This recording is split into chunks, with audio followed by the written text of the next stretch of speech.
ഞങ്ങളുടെ കൊച്ചു ലോകത്തിലേക്ക് എല്ലാവർക്കും സ്വാഗതം. ഞാൻ ലജിത. ഞങ്ങളുടെ കൊച്ചു വിശേഷങ്ങളും വിഭവങ്ങളും ഒക്കെ നിങ്ങളുമായിട്ട് പങ്കുവെക്കാനായിട്ടാണ് ഞാൻ വന്നിരിക്കുന്നത്. അപ്പോൾ എൻ്റെ കൂടെ നിങ്ങളും ഉണ്ടാവുമെന്ന് ഞാൻ പ്രതീക്ഷിക്കുന്നു.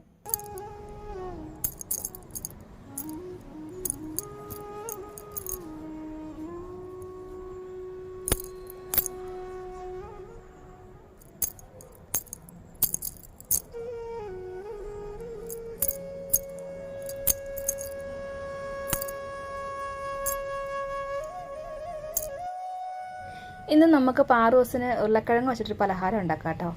അപ്പോൾ അതിന് വേണ്ടിയിട്ട് ഞാനൊരു അത്യാവശ്യം വലിപ്പമുള്ള ഉരുളക്കിഴങ്ങ് എടുത്തിരിക്കുന്നത്. അതിൻ്റെ തൊലിയൊക്കെ കളഞ്ഞതിന് ശേഷം ഇതുപോലെ 4 വശം ഒന്ന് ചതുരത്തിലാക്കിയെടുക്കുന്ന രീതിക്ക് ബാക്കി എല്ലാ വശവും കട്ട് ചെയ്ത് കളയുന്നുണ്ട്. കണ്ടോ, ഈ ഒരു ടൈപ്പിൽ നമ്മൾ കട്ട് ചെയ്തെടുക്കണം കേട്ടോ. ഇനി ഇത് ഒരു 2 കമ്പ്, ഇതുപോലെ ഒരു 2 കമ്പ് എടുത്ത് ഒരേ അളവ് തന്നെ ആയിരിക്കണം കേട്ടോ. 2 കമ്പ് എടുത്തിട്ട് ആ കമ്പിന് ഇടയിലോട്ട് വെച്ചിട്ട് ഇതുപോലെ ഒന്ന് കട്ട് ചെയ്ത് കൊടുക്കുക. ചെറിയ കഷ്ണങ്ങളായിട്ട് വേണം കട്ട് ചെയ്യാനായിട്ട്. അങ്ങ് താഴെ വരെ എത്തി വിട്ടു പോകാതിരിക്കാൻ വേണ്ടിയാണ് നമ്മൾ ഈ 2 വശത്തും കമ്പ് വെക്കുന്നത് കേട്ടോ. ഇപ്പം മറ്റേ രീതിക്ക് നമ്മൾ കട്ട് ചെയ്തു. ഇനി തിരിച്ച് വെച്ച് ഇപ്പുറത്തെ സൈഡിൽ നിന്നും കട്ട് ചെയ്ത് വിടുവാണേ. ഇതങ്ങനെ കട്ട് ചെയ്ത് കഴിഞ്ഞ് കഴിയുമ്പോൾ നമുക്ക് ഒരു പൂവിൻ്റെ ആകൃതിയിൽ ഇത് കിട്ടും കേട്ടോ. അത് കണ്ടില്ലേ, ഇതുപോലെ കിട്ടും. ഈ രീതിക്ക് 2 എണ്ണം ഞാൻ കട്ട് ചെയ്തെടുത്തിട്ടുണ്ട്.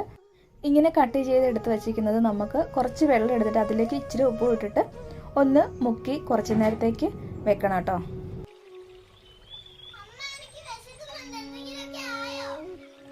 ഇപ്പം തരാട്ടോ. ഇനി വേറെ ഒരു ബൗൾ എടുത്തിട്ട് അതിലേക്ക് കുറച്ച് മൈദപ്പൊടി ഇട്ട് കൊടുക്കുക. അതിന് ശേഷം കുറച്ച് ചില്ലി ഫ്ലേക്സ്, കുറച്ച് ഗരം മസാലപ്പൊടി, മുളക് പൊടി, ഉപ്പ് പാകത്തിന്, കുരുമുളക് പൊടി, ഇതെല്ലാം കൂടി ഇട്ടിട്ട് നല്ലോണം ഒന്ന് ഇളക്കി യോജിപ്പിക്കണം കേട്ടോ. എന്നത്തിനാടാ? വേറെ എടുക്കൂട്ടോ.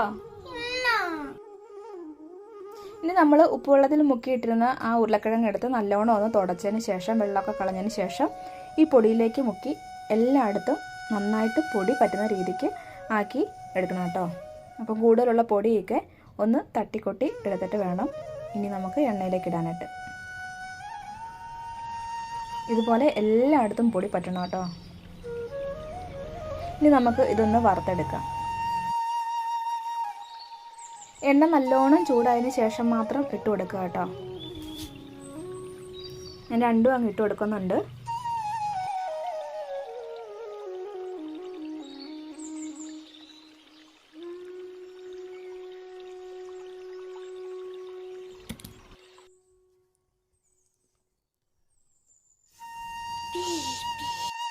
കുറച്ച് മുളക് പൊടി, കുറച്ച് ഉപ്പ്, നന്നായിട്ട് ഇളക്കണം.